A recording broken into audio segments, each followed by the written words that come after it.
Hello. The name of my behavior change project is Increasing Independent Manding with Eye Contact. The client which I worked with, who we'll call Sally, is a 5-year-old girl with autism. She received her autism diagnosis at the age of 3 by her neurologist. She just finished her preschool program and is currently enrolled in a summer school program to prepare her for kindergarten for the coming year. She receives private occupational therapy once a week for 2 hours, and she also receives private speech for once a week for 2 hours. She also receives 6 hours of in-home ABA therapy for 2 hours 3 times a week, and it's all one-to-one therapy. She currently engages in eye contact when playing and rarely when asking people to do things for her or when trying to gain access to items. Her family is really concerned about the lack of eye contact and when speaking to others in general, so it's a skill they'd really like her to master. The target behavior independently manding with eye contact is defined as the client orienting her body so that her head and shoulders are facing the person she is talking to. If the person Sally is talking to is not in front of her, she must move herself into a position where she is in front of the person she wants to talk to. Her eyes will not have to stay in contact with the other person's eyes for the entire mand, but they must meet while her body is oriented towards the person. An example of this is when Sally walks up to her mother, looks her in the eyes and says, "Mom, can you get me pretzels?" or "Can you pick me up?"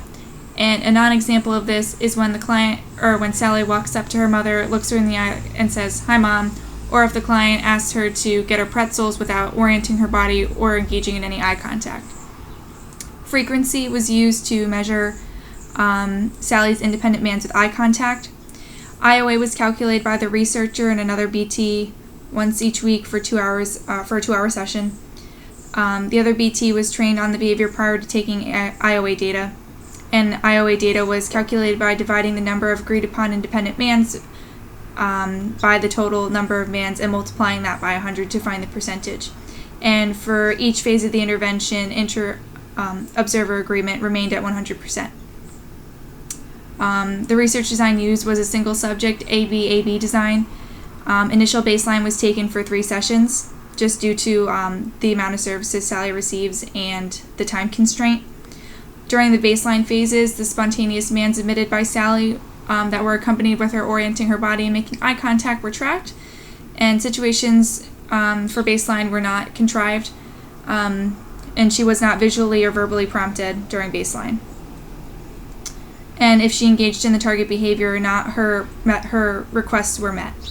During the intervention phase, Sally was placed in a bunch of different contrived situations that influenced her to ask an adult for something or to do something for her, and these included activities such as throwing a ball, having a snack, playing games, or tickling.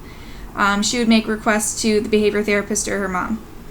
During the contrived situations, if Sally manded without eye contact, a visual or verbal cue was given to her to make her look towards the person. If a full sentence was not used, she was given a verbal cue to use a full sentence. After a prompt, Sally would engage in the target behavior independently before getting what she asked for. During the first baseline phase, Sally's spontaneous mands with eye contact averaged about 1 or 2 per session. During the first intervention phase, her independent mands averaged around 6 independent mands per 2-hour session. And then during the second baseline phase, Sally's spontaneous mands averaged around 4 per 2-hour session. And in the last intervention phase, Sally's independent mands averaged around 8 per 2-hour session. So the results suggest that this intervention increased the frequency of Sally's independent mands with eye contact. The data represents a functional relationship between the behavior and the intervention. There were some limitations to this project, though.